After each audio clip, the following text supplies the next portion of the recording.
After intense pressure, Aung San Suu Kyi finally addressed the Rohingya refugee crisis.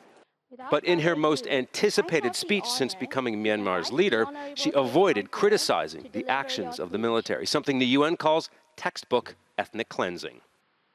It is not the intention of the Myanmar government to apportion blame or to abnegate responsibility. We condemn all human rights violations and unlawful violence. We are committed to the restoration of peace, stability, and rule of law throughout the state.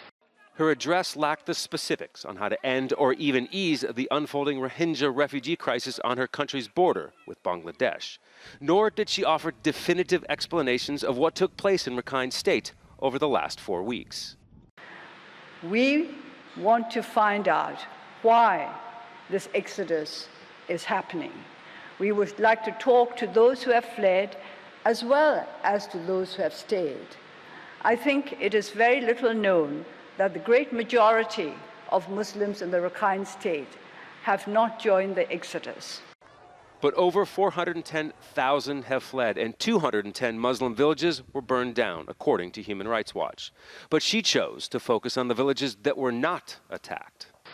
More than 50% of the villages of Muslims are intact. They are as they were before the attacks took place.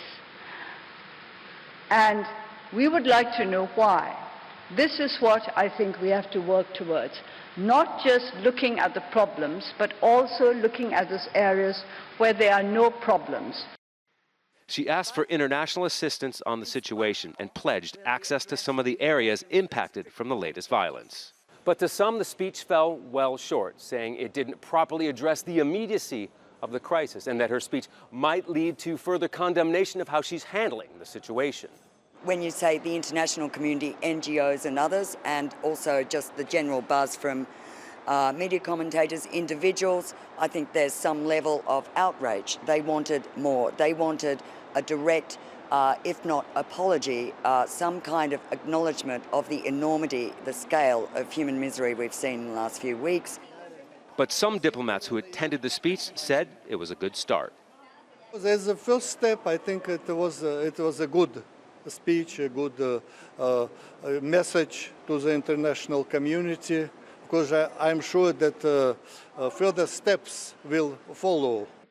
Aung San Suu Kyi repeated the phrase peace and harmony many times in her speech. But if there's no progress of relief for those suffering in refugee camps who fled from her country, the situation could get a lot worse. And that idea of peace and harmony might become even farther away. Scott Heidler, Al Jazeera, Naypyidaw.